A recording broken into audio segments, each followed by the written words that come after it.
Olá pessoal, nesse vídeo vou falar para vocês sobre modelos de ciclo de vida. Qual é o nosso objetivo? O nosso objetivo aqui é que vocês conheçam as características, as vantagens e as desvantagens dos principais modelos de ciclo de vida. Vamos começar entendendo o que é um ciclo de vida, né? Então, para isso eu vou fazer uma analogia com o ciclo de vida humano que todos nós conhecemos. O ciclo de vida humano, ele segue um conjunto de fases bem estabelecido, né? Então, tem desde a fertilização, o óvulo, o feto, o bebê, a criança, o adolescente, adulto, a terceira idade, né? E o fim da vida, né? O fim do ciclo. Esse é o ciclo de vida humano. Ele segue exatamente essas fases, né? Não existe outra variação. É assim.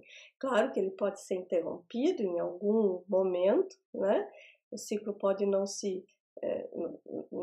passar por algumas fases dessas, mas de maneira geral, o ciclo é esse. E não existe uma variação, né? No sentido de que de bebê virar adulto, né? A exceção aqui é o Benjamin Button, né? Para os que viram um filme, mas não se trata de ficção. O nosso ciclo de vida humano é esse. E o software, né? Então a questão é o software.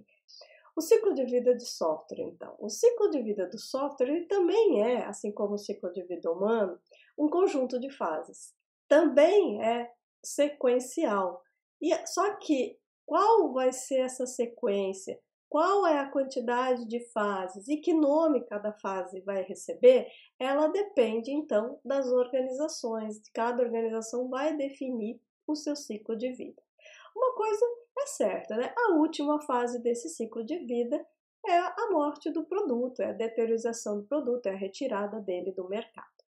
Uma outra definição, um pouco mais simples, dada pelo SEI, trata de que o ciclo de vida é o particionamento da vida de um produto, no caso aqui, de um produto de software, em fases. Quais são as fases pelas quais passa um produto de software? Né? Esse é o ciclo de vida do software. Uma definição dada pelo Jerry Leite é que o ciclo de vida de um software ele descreve as fases pelas quais o software passa desde sua concepção até ficar sem uso algum. Né? Então, isso é disso que nós vamos tratar, né? Sobre o ciclo de vida do software e os seus modelos, porque diferente do ciclo de vida humano, o software pode ter um conjunto diferente de etapas e não é único, né? Pode ter ciclos totalmente diferentes. E os modelos de ciclo de vida é que vão nos orientar, vão dar alguns indicativos de quais podem ser essas fases e de como elas podem ser sequenciadas, né? Então eu trouxe aqui uma figura e orientando quais são as principais terminologias que nós vamos utilizar para entender esses modelos, né? E como é que estão estruturados a relação dos modelos com outros conceitos importantes da área de engenharia de software. Então, o modelo, ele está aqui no topo e ele vai orientar os processos. Os processos é o que efetivamente as organizações, as instituições desenvolvedoras de softwares aplicam, né? O processo é como ela desenvolve software, mas o processo ele é baseado em modelos, né? Então, a partir de um processo que uma organização adota, vários projetos vão ser desenvolvidos observando esse processo. E esses projetos, eles vão gerar produtos de trabalho, vão gerar artefatos. Esses produtos, quais vão ser os artefatos que vão ser gerados? Eles vão estar orientados no processo, eles vão estar definidos no processo. Portanto, um modelo, ele pode dar origem a diferentes processos. Cada processo, ele vai orientar de vários projetos.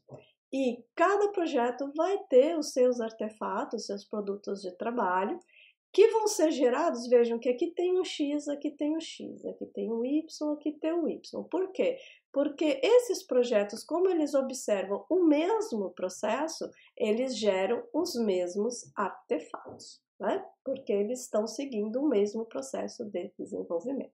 Então é importante vocês compreenderem essa organização, né? Os modelos, os processos, os projetos e os artefatos. Muito bem, então só definindo essa terminologia, modelo de ciclo de vida, que é o que nós vamos tratar neste vídeo, é uma versão simplificada da realidade, é uma abstração, né, que ele não vai dar muitos detalhes, mas ele dá umas orientações gerais de quais podem ser as fases e de como essas fases podem estar relacionadas.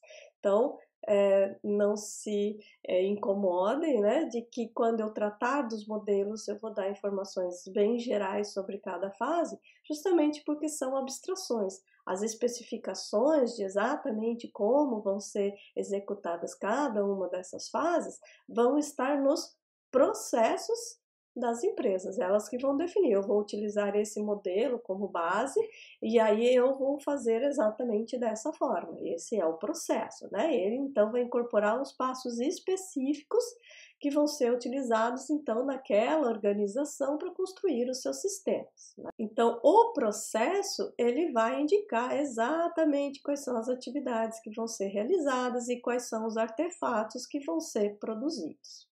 Então, por exemplo, eu posso ter uma fase que é de concepção dos sistemas, e aí eu vou dizer no meu processo como eu vou conceber sistema. Então, no meu processo eu posso dizer que eu vou, por exemplo, utilizar casos de uso ou que eu vou utilizar histórias de usuário, né? Então, o caso de uso e a história de usuário vão ser os artefatos que vão ser gerados porque o meu processo assim determina, né?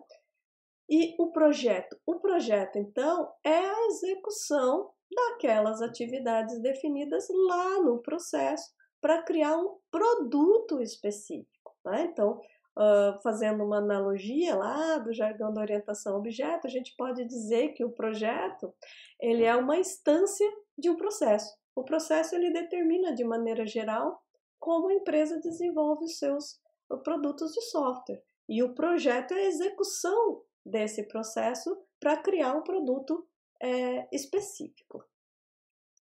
Muito bem, então nós vamos tratar nesse vídeo sobre os modelos de ciclo de vida, né? Existem vários modelos de ciclo de vida dentro da engenharia de software.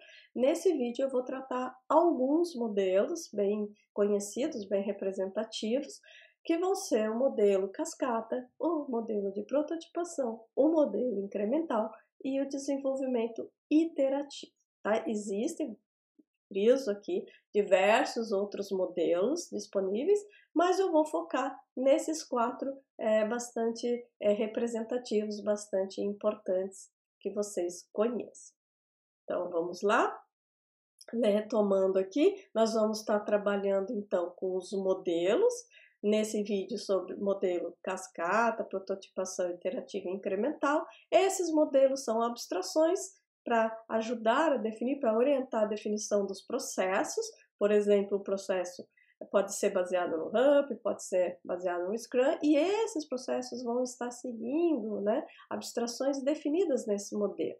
O processo, por exemplo, um processo que observa o RAMP, ele pode desenvolver N projetos, por exemplo, projeto para automatização de uma fazenda, um projeto para definição de um sistema para posto de gasolina, ou ele pode ser um outro processo, né, observando os determinados modelos, utilizando alguns conceitos do Scrum, por exemplo, né? Então, esse processo ele vai desenvolver N projetos, como, por exemplo, projeto para uma farmácia, projeto para um hotel.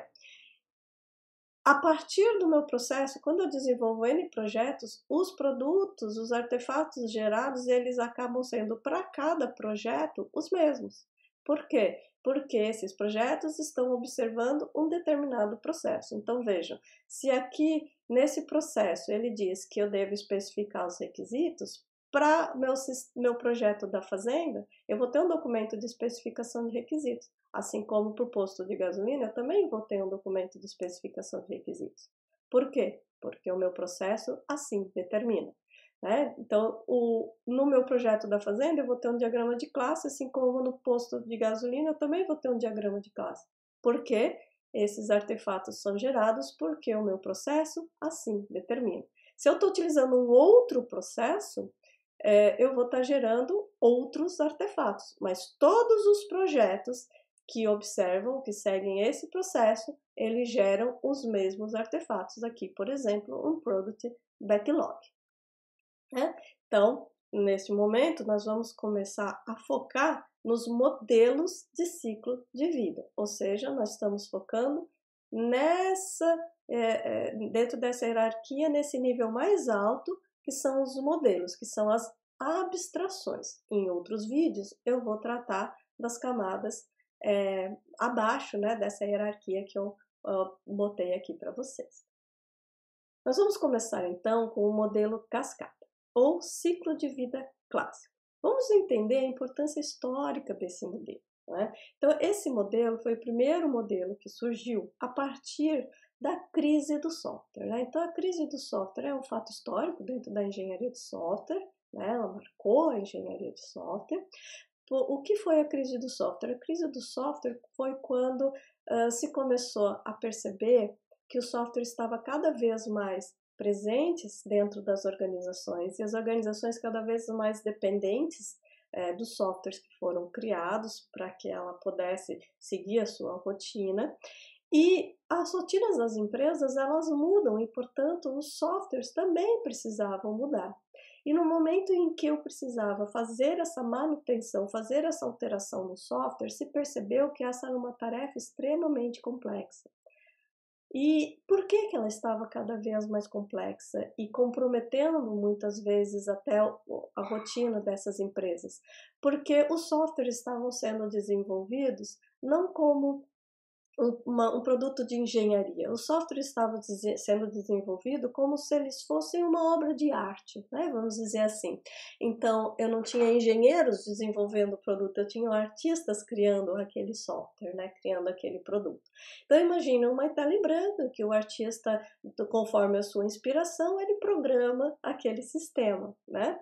Ou, em contraponto, aquele produto como uma obra de engenharia em que foi planejado, em que foi especificado, em que foi pensado as suas diversas formas de como desenvolver e então feito o desenvolvimento desse projeto. Então se passou a vislumbrar o software não mais como uma obra de arte, né? Se necessitava-se trabalhar os produtos de software como um produto de engenharia, né? De engenharia de software. E para isso nós precisávamos, então, de processos, de sistemáticas, e esses processos, né, que as empresas iriam adotar, eles precisavam se basear em alguma coisa. Né? Como é que vai ser esse processo? Quais são as fases desse processo?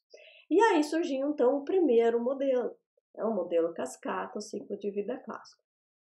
Existem várias, apesar de ser um modelo, a gente encontra na literatura muitas variações desse modelo, né? Às vezes com um número de fases diferentes, com alguma nomenclatura de fases diferentes. Mas a essência do modelo que vocês precisam entender é um conjunto de fases sequenciais, tá? Em que uma acontece depois da outra, e os nomes, as terminologias ali das fases, elas não são mais importantes porque elas mantêm o seu significado. Então, vamos compreender aqui, através dessa imagem, esse modelo e as suas fases. Então, a primeira fase, então, é a fase de análise. A fase de análise é a fase em que a perguntinha-chave aqui é o quê? Qual é o problema? O que eu preciso resolver? Né? Então, a partir da definição de qual é o problema, né? O que eu preciso fazer, eu vou para a fase de projeto, em que a palavrinha-chave, a pergunta-chave é como resolver este problema que foi identificado na fase de análise.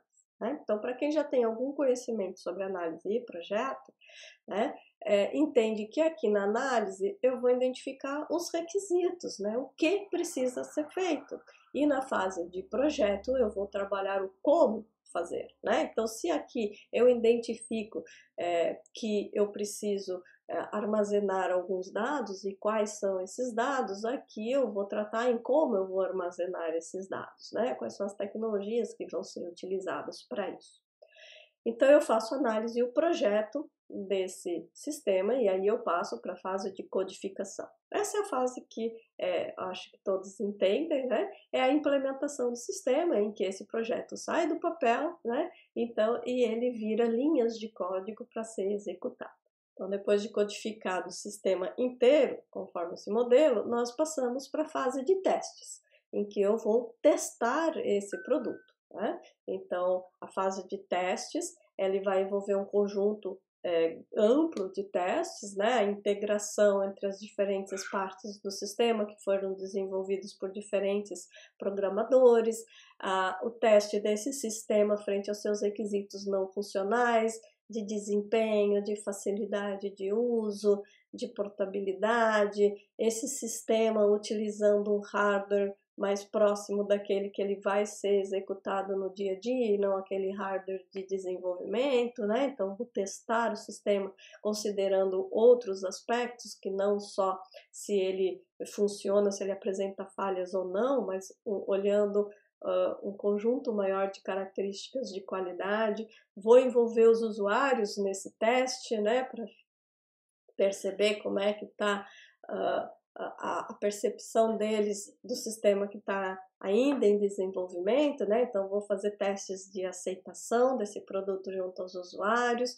Uma vez concluídos os testes e efetuado, evidentemente, os ajustes necessários, se passa, então, para a fase de implantação. Então, implantação é o termo utilizado na engenharia de software para colocar este produto disponível para os usuários, né? Então, implantar o produto é colocar esse produto disponível aos usuários, é treinar os usuários, é fazer a migração dos dados de um sistema para o novo sistema, caso seja necessário, né? Popular as tabelas, como alguns comentam. Então, é deixar esse sistema pronto para o uso e, após implantado, após o sistema sendo utilizado, então nós vamos para a fase de manutenção. Então, a manutenção aqui é você fazer as correções necessárias nesse produto, sejam correções observadas a partir de falhas que não foram detectadas no teste, sejam correções necessárias a partir de mudanças em alguma regra do negócio, sejam correções originadas porque a plataforma, né, foi alterada, eu atualizei o meu sistema operacional, o sistema parou de funcionar, eu preciso fazer uma manutenção no sistema para que ele volte a operar adequadamente, ou seja, até uma manutenção para incluir alguma nova funcionalidade a partir da experiência ali no uso desse sistema, né? Então, manutenção ela pode se dar por diversos motivos. Também vamos tratar de manutenção em um vídeo específico, né? Então, todos esses assuntos são assuntos de vídeos específicos. O importante aqui é vocês entenderem o que é o modelo, né? Então, o modelo é esse sequenciamento de fases, né, que vai se dar, propondo, então, a partir da proposta desse modelo, de que o desenvolvimento de software deixasse de ser uma obra de artistas e passasse a ser uma obra de engenharia, né, seguindo um conjunto de fases, seguindo um planejamento. E no caso, o primeiro modelo que surgiu foi esse, o modelo cascata, um ciclo de vida clássico, e que propôs esse conjunto de fases. Né? Mas esse modelo, apesar de interessante, ele traz, né, algumas desvantagens, né? Qual é a desvantagem? Esse modelo assume que eu consigo capturar todos os requisitos na fase de análise e que eles não vão ser modificados ao longo do desenvolvimento. E isso, evidentemente, não é uma verdade para vários sistemas, né? Então, o sistema ele pode ser muito grande. Imagina um sistema em que eu levo, sei lá, 2 anos desenvolvendo esse sistema e dizer que eu consigo lá no comecinho, lá na fase de análise, capturar todos os requisitos e quando eu for implantar daqui a 2 anos, nada mudou, né? Então, esse modelo ele tem essa desvantagem, né? Tanto de que eu tenha que conseguir capturar todos os requisitos aqui na fase de análise, quanto eles vão se manter inalterados, né? Então, essas são duas desvantagens desse modelo. Uma outra desvantagem desse modelo é que quando que o meu cliente, meu usuário, consegue ver alguma coisa do meu produto, ele vai conseguir observar esse produto somente aqui nos testes de aceitação ou quando estiver sendo implantado. De novo, se esse produto leva 2 anos para desenvolver, imagina que ele vai ficar praticamente 2 anos sem ver nada, né, do que está sendo feito, né? A participação dele é aqui na fase de análise e depois ele recebe esse produto. Tcharam, né? E será que vai atender? Né? Então essas são algumas desvantagens desse modelo. A vantagem desse modelo é que ele é fácil de ser gerenciado. Você está sempre em alguma fase e você tem bastante previsibilidade do que vai acontecer dali para frente. Então ele é um modelo de fácil gerenciamento, né?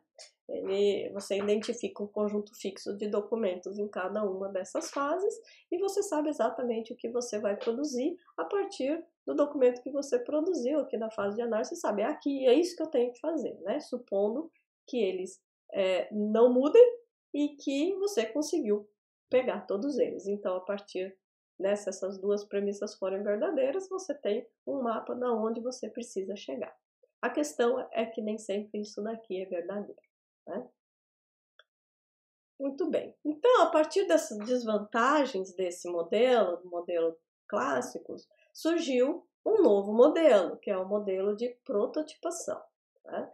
O modelo de prototipação, então, ele começa com uma cascata, né? Então, por isso que é importantíssimo a gente entender o modelo cascata, porque todos os outros, eles seguem aquelas fases da cascata, mas eles vão colocando em ordens diferentes, sequenciamento diferentes, com dinâmicas diferentes, né? Então, eu não vou me repetir sobre o que é análise, sobre o que é projeto, sobre o que é codificação, sobre o que é teste, né? Parto do pressuposto que isso ficou claro na explicação anterior.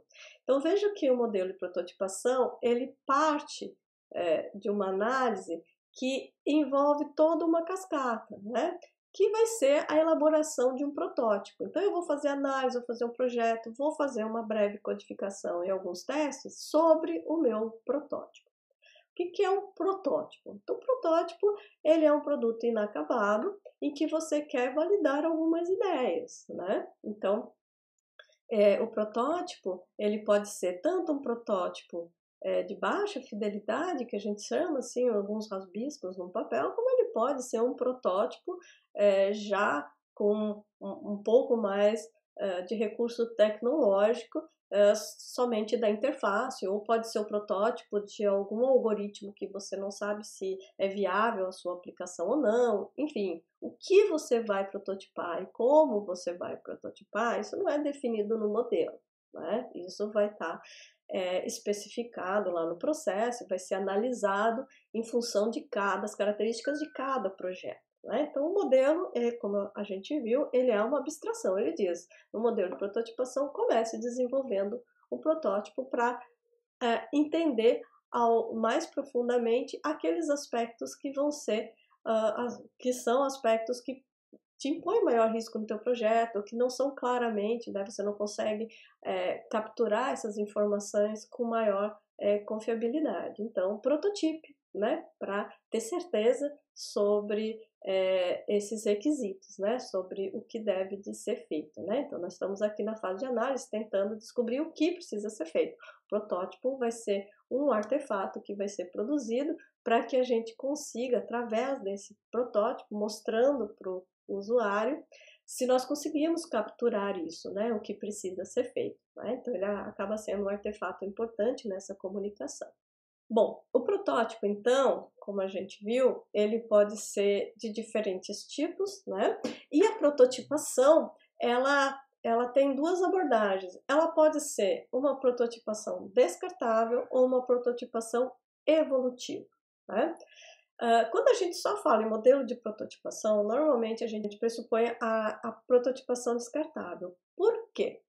Porque a ideia é que o protótipo te ajude a entender os teus requisitos, a validar a sua análise e depois você descarta. Ou seja, você desenvolve esse protótipo para aprender algumas coisas sobre o domínio desse problema. E depois você faz um projeto completo de como deve ser feito, codifica e teste. Aí você segue a cascata normal, né? Então, descartando esse protótipo, porque o objetivo dele é apenas nós aprendermos algumas coisas, né, sobre esse projeto. Mas existe também algumas abordagens, né, alguns autores que tratam da prototipação evolutiva. Aí, o que eu desenvolvi como protótipo, principalmente se o meu protótipo já tiver alguma codificação, esse protótipo ele é parte do meu produto, ele não vai ser descartado, né?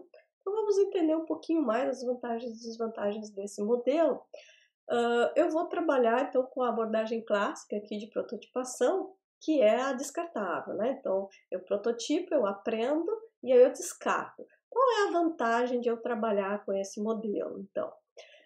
Bom, muitas vezes é difícil de você saber se os requisitos que você identificou, eles estão adequados, né? Então, com o protótipo, eu consigo representar esses requisitos, eu consigo mostrar para o meu usuário o que eu estou entendendo que ele precisa, e ele consegue mais facilmente, através desse protótipo, me dar um feedback, né? Dizer, não, está faltando um dado, está faltando um relatório, está faltando alguma informação que durante as técnicas para identificar quais são esses requisitos eu não consegui perceber. E o protótipo acaba sendo um artefato complementar em que eu consigo mostrar para o meu cliente qual é o caminho que eu estou pretendendo adotar e ele consegue me dar um feedback sobre isso, então eu consigo ter um pouco mais de confiança, né, se eu estou no caminho certo ou eu consigo até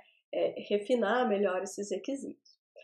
Uma outra vantagem de trabalhar com a prototipação é de que esse protótipo ele mostra de que é possível de se fazer esse projeto, né? Vou contar um caso em que eu vivenciei de um projeto em que nós precisávamos desenvolver uma parte do produto em 3D e a informação que nós tínhamos de que as máquinas que estavam disponíveis para esse produto eram todas máquinas novas, né? E nós então prototipamos esse ambiente em 3D e levamos para executar para ver se aquela forma de fazer o produto, fazer essa parte 3D estava adequado na visão dos nossos usuários e como que esse produto se comportaria nas máquinas disponíveis. Ao chegar nesse teste com esse protótipo nas máquinas reais, nós observamos que nós precisávamos deixar muito mais leve o produto 3D porque ele não executava numa grande percentual de máquinas que estavam disponíveis. Então nós revisamos esse protótipo, retiramos uma série de elementos que nós utilizamos para que a renderização ela ficasse mais rápida e tivesse uma performance adequada nos equipamentos disponíveis na plataforma dos usuários, né? Então, o protótipo ele nos ajudou a saber se era possível. Será que nós conseguimos fazer um produto ali em 3D que fosse integrável com o que nós já tínhamos, porque essa parte do 3D surgiu a posterior, já existia uma série de coisas desenvolvidas, e será que eu consigo fazer alguma coisa que se integre aqui, que converse com o que já existe definido? E será que isso roda na máquina dos usuários? E será que essa forma de fazer, essa visualização em 3D que nós pensamos, atende às necessidades do usuário? Então o protótipo foi fundamental, né? Primeiro para validar de que aquela forma era aceita pelos usuários e segundo para validar se executava, né, na plataforma e terceiro para ver se a gente conseguia integrar com o que já existia. E aí o protótipo nos mostrou que não executava daquela forma, né? Então nós precisamos refazer mais simples, com menos recursos de renderização.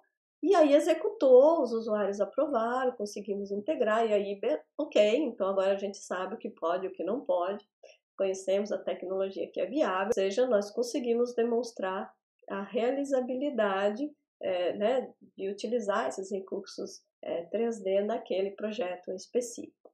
Tá?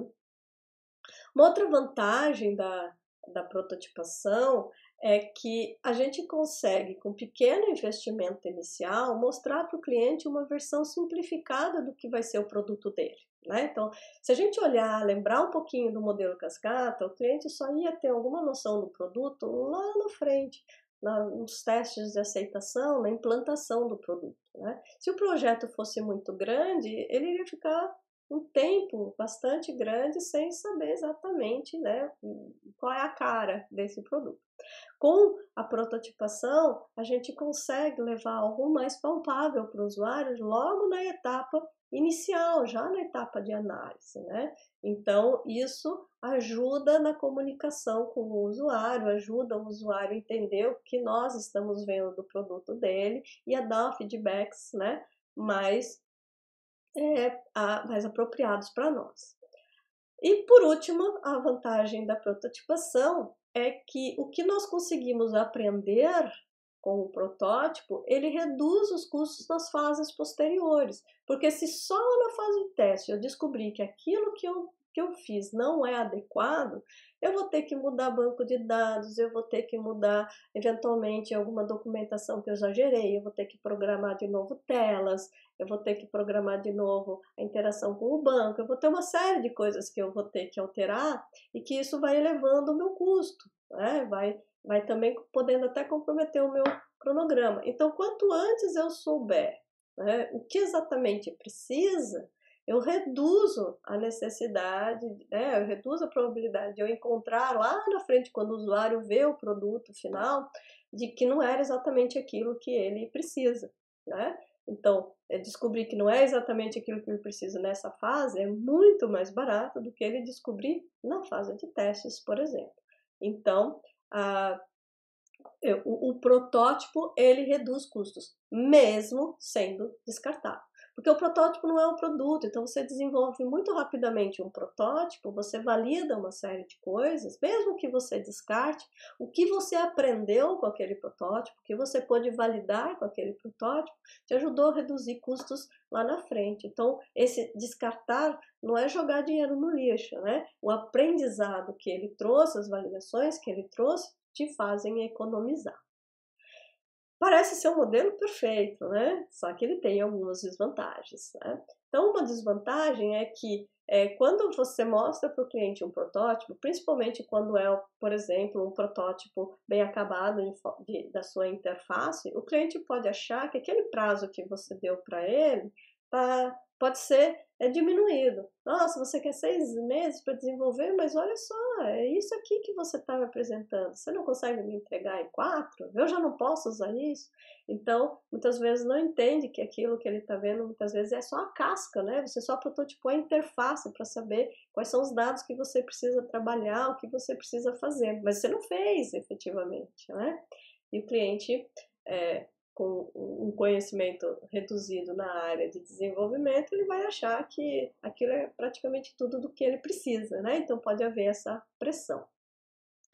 Um outro risco, outra desvantagem da prototipação é você fazer uma série de concessões na implementação, que é normal na implementação daquele protótipo, para dar agilidade no desenvolvimento dele, e ser esse protótipo desenvolvido para ser descartado. Mas ele acaba se tornando parte do sistema.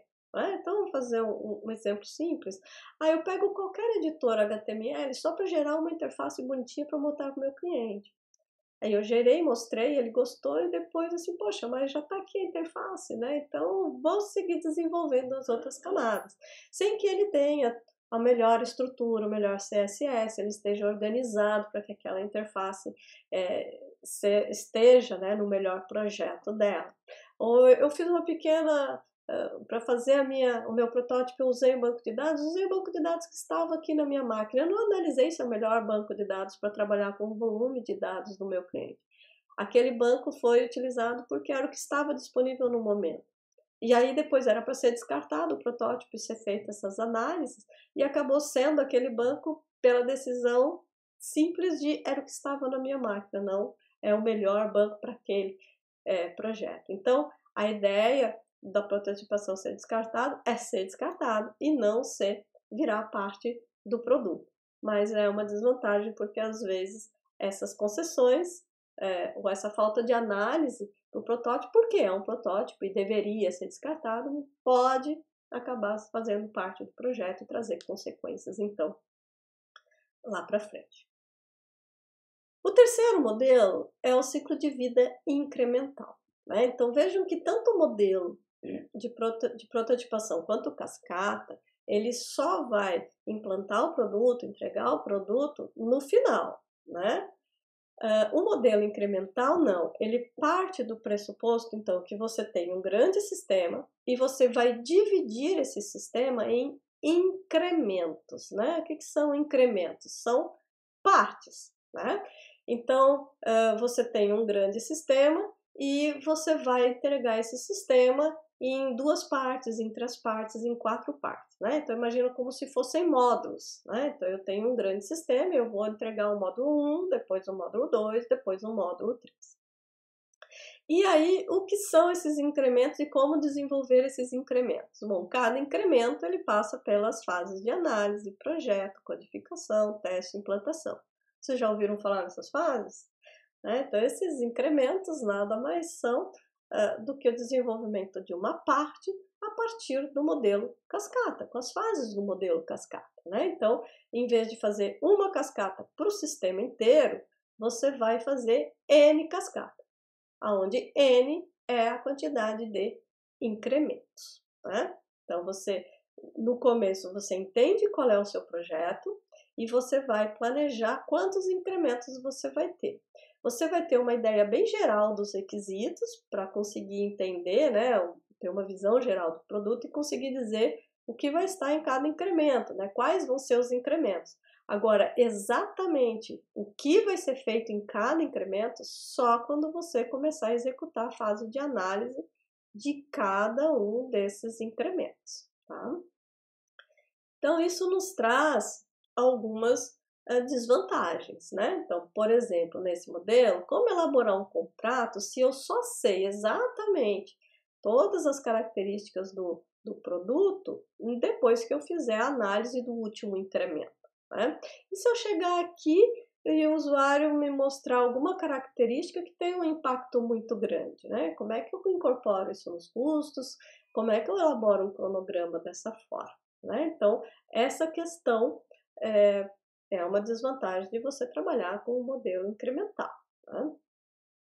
Uma outra questão desse modelo é o seguinte: quando que eu defino a arquitetura do sistema, quais vão ser as tecnologias? Então, muitas questões arquiteturais e tecnológicas eu defino aqui, ou seja, na fase de projeto do primeiro incremento.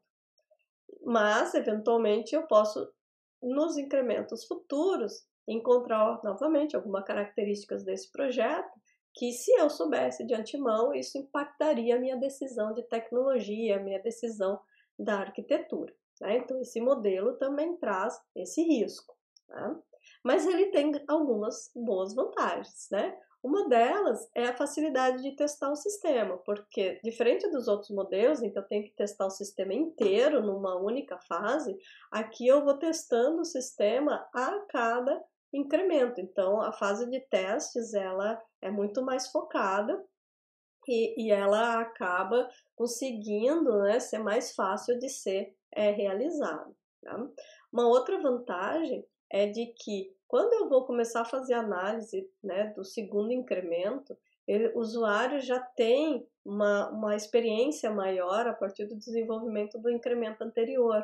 Então, essas informações da experiência do primeiro incremento ajudam a desenvolver os incrementos posteriores, a definir os requisitos dos próximos incrementos.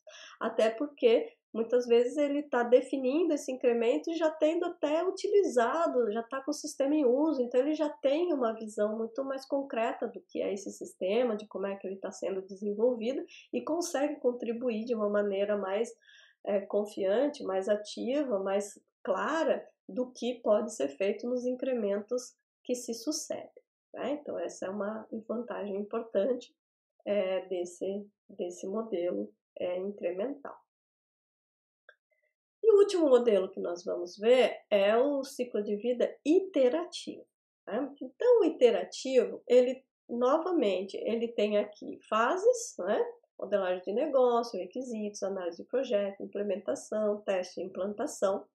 E ele acontece em várias vezes, né? Então, ele é como se fosse uma cascata, novamente, acontecendo em várias vezes.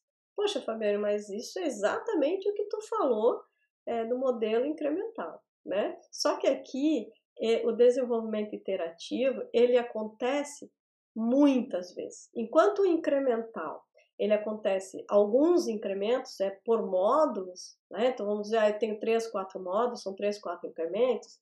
Aqui, esses ciclos iterativos, eles são repetidos muitas vezes, né? 50, 60, 70 iterações, né? Esse ciclo aqui, tá? Então, qual é a diferença, né? A diferença é que aqui, cada ciclo desses, eu estou desenvolvendo atividades mais de uma fase, né? Então, eu estou começando o projeto, cada ciclo desse, ele vai ter no começo do projeto, por exemplo, a mais modelagem de negócio, entender os requisitos, fazer uma análise inicial, talvez eu implemente um pequeno protótipo, teste ele, desenvolva para o usuário, depois eu encontro novos requisitos, né, mas aí eu avanço para uma arquitetura mais robusta, implemento mais o meu sistema, testo mais completamente, implanto um pedaço maior, aí eu ainda posso estar encontrando novos requisitos, incorporando eles no meu projeto, implementando, testando, mas eu estou focando agora em já estar implantando maior o meu sistema. Então, a ideia do iterativo é de que cada ciclo ele esteja com um foco em alguma dessas fases, mas ele executa todas as fases em maior ou menor grau, tá? Então, e lembrando que, diferente do incremental, o iterativo acontece várias vezes, 50, 60, 70, 100 vezes. Tá?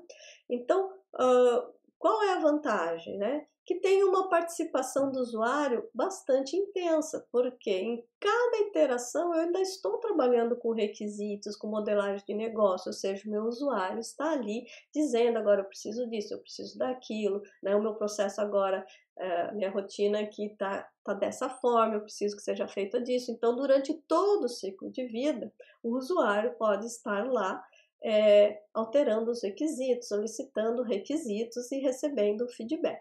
Né? Isso faz com que você tenha um nível de confiança desses usuários no resultado, porque eles estão ativamente participando ao longo do ciclo de vida inteiro.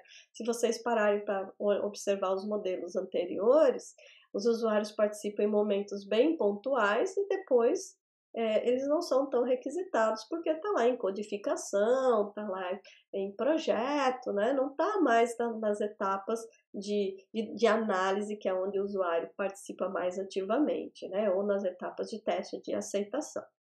Então, aqui, como são vários ciclos, imagine que você tem um ciclo executando a cada 2 semanas, né? Os usuários estão constantemente participando, né, desse desenvolvimento e vão tomando confiança de que aquilo que está sendo feito é exatamente aquilo que ele está necessitando, né?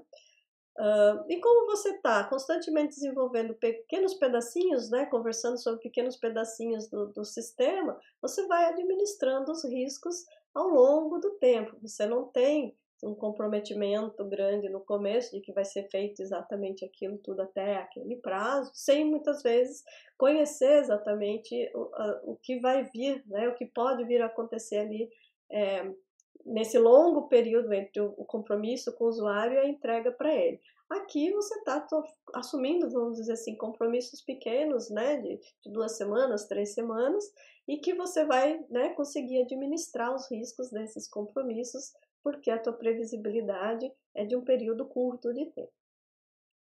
Agora, a desvantagem desse modelo é que o usuário pode estar toda hora surgindo novos requisitos e você não consegue ver o fim, né, desse projeto, né, porque justamente a cada 2, 3 semanas o usuário está lá pedindo coisa para você, então será que algum dia ele vai conseguir parar de pedir? Vamos dizer assim, né? Então você não tem muita, quando acaba, né? E os gerentes que estão acostumados com o modelo cascata, eles vão ter alguma dificuldade em trabalhar com essa flexibilidade do modelo iterativo, né? Porque o modelo cascata ele é um modelo fácil de você gerenciar, porque você tem todos os requisitos no começo, é isso que eu preciso fazer, agora eu vou fazer. E aqui você vai tendo requisitos, né, a cada momento. Você está toda, né, vamos dizer, 2 semanas, cada 3 semanas, você está desenvolvendo o teu ciclo inteiro, né? Então ele é um modelo bastante flexível, bastante dinâmico, né? Então os gerentes podem ter alguma dificuldade em se acostumar a trabalhar dentro desse ambiente flexível. Eu entendo que pode ter ficado, né, difícil de entender a diferença do iterativo para o incremental, e aí eu gosto muito dessas imagens para deixar claro, né? Então veja, o incremental, vamos supor que aqui no caso o meu usuário quisesse essa obra da Mona Lisa. Ele tem uma ideia, né, do que ele quer, ele consegue passar isso para a gente, ele consegue dar uma ideia do escopo como um todo, e a gente, a partir desse escopo, a gente consegue dizer, tá, então eu vou fazer esse módulo, depois eu vou fazer esse módulo, e depois eu vou fazer esse módulo aqui, de forma que depois de 3 incrementos eu te entrego o seu produto. E você consegue fazer esse planejamento. Então você sabe que vão ser 3 incrementos, o que vai ter no primeiro, o que vai ter no segundo e o que vai ter no terceiro. Você tem essa visão inicial e você tem esse planejamento, né? Você não sabe exatamente o que vai ter, mas você sabe que vão ser 3 incrementos e quais vão ser as partes. Depois você vai descobrindo, né, a cada incremento exatamente os detalhes daquela parte, né? Mas você consegue, a partir de um esboço inicial, saber que vão ser 3 partes e qual é o escopo dessa parte. Não o escopo detalhado, mas qual é o foco, os objetivos, vamos dizer assim, de cada parte. Já no modelo iterativo, você tem uma ideia, né, do que precisa, bem vaga, e você vai, vamos dizer assim, esboçando, trabalhando nessa ideia a cada iteração. Então vão ser muitas iterações em que o produto vai tomando corpo, né? Então você não está dividindo em partes, você não está focando numa parte específica, você está criando o produto e você vai aperfeiçoando esse produto conforme ele vai avançando, né? Então vamos entender o que é esse produto, vamos trabalhar numa característica específica, né, nas cores de fundo, vamos trabalhar na expressão, vamos trabalhar agora, né, no módulo X. Então, você vai passo a passo dando mais corpo a esse produto de software, né? Não em módulos, mas o produto como um todo, você vai aprendendo e vai desenvolvendo ele em alguma característica específica que pode ser até transversal a diferentes partes, né, desse produto. Bom, e aí é muito comum hoje em dia se trabalhar com processos iterativo incrementais, ou seja, mesclando características desses 2 modelos, né? Por quê? Porque os sistemas hoje estão muito grandes e muito complexos.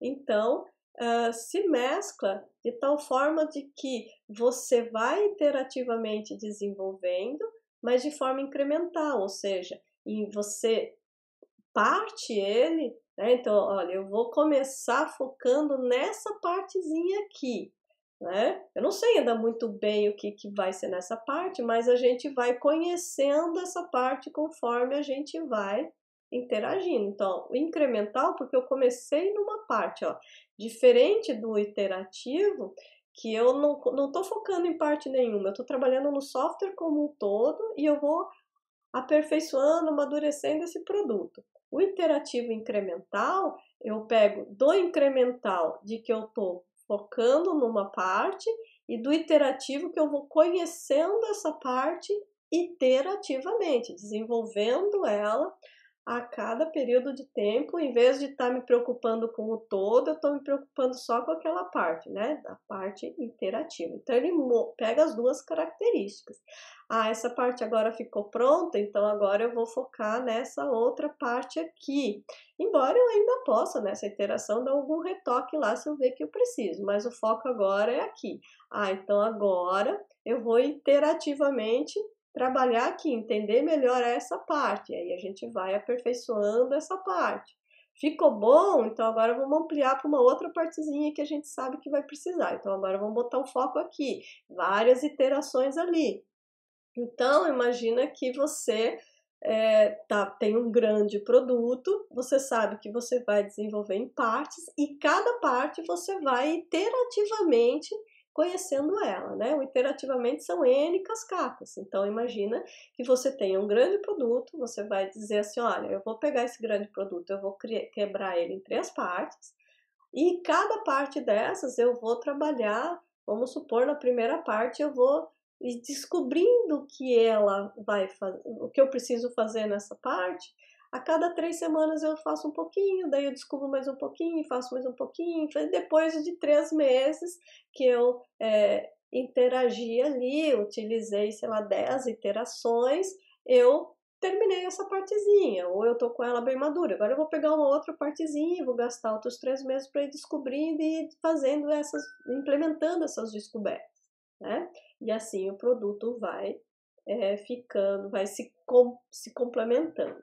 Né? Então, vejam que o modelo iterativo incremental, um dos mais utilizados hoje em dia, ele incorpora a característica de 2 modelos, né? Que é o iterativo e que é o incremental. Espero que vocês tenham conseguido compreender esses modelos e talvez a dúvida seja, poxa, legal, mas qual que eu devo utilizar? Não existe o modelo correto, né? Vai depender de uma série de características, de uma série de aspectos, como a compreensão do usuário, dos desenvolvedores em relação aos requisitos. Aquele projeto que ele é bem pequenininho, que os desenvolvedores já desenvolveram vários e-commerces, por exemplo. O desenvolvedor tem muita experiência em desenvolvimento de e-commerce e o usuário, ele é um usuário que sabe exatamente o que ele quer um e-commerce com características bem tradicionais. Então, é um projeto pequeno, você pode trabalhar com cascata? Pode, apesar de todos, né, dele ter vantagens e dele ter desvantagens, não quer dizer que eu não possa utilizar esse modelo, né? Então, ele pode ser adequado para esse projeto, né? Eu posso limitar no cronograma, eu preciso limitar no cronograma, alguns modelos são mais difíceis de você colocar um cronograma, né? Então, por exemplo, o modelo iterativo incremental, você pode ter alguma dificuldade em fazer um cronograma no começo do projeto, logo no começo do projeto, né? Então, você precisa, você não precisa, né? Então, qual é o nível de risco que você pode assumir no seu projeto, né? É necessário, por exemplo, você estar fazendo correções ao longo do projeto ou os requisitos já estão mais estáveis? Então, dependendo das características, você vai ter modelos mais adequados do que outros, né? Então, por isso que é importante entender algumas possibilidades, conhecer os modelos, conhecer, né, quais são as vantagens, desvantagens, como eles funcionam, para que você possa escolher o melhor modelo para o seu desenvolvimento. Além do que, você pode combinar as características de diferentes modelos, né? Então, nada impede que você faça um modelo incremental utilizando prototipação na fase de análise, né? Embora esse modelo não esteja ali colocado, você pode fazer isso juntando esses 2 modelos, como a gente viu na junção do iterativo incremental, né? Então, combinação de modelos, né, também é possível. Tá? Eu vou ficando por aqui. Espero que vocês tenham entendido, então, o que são modelos, quais são a importância desses modelos, tenham conhecido 4 modelos bem tradicionais aqui na engenharia de software e que vocês tenham compreendido as características desses modelos, as vantagens e as desvantagens. Até a próxima!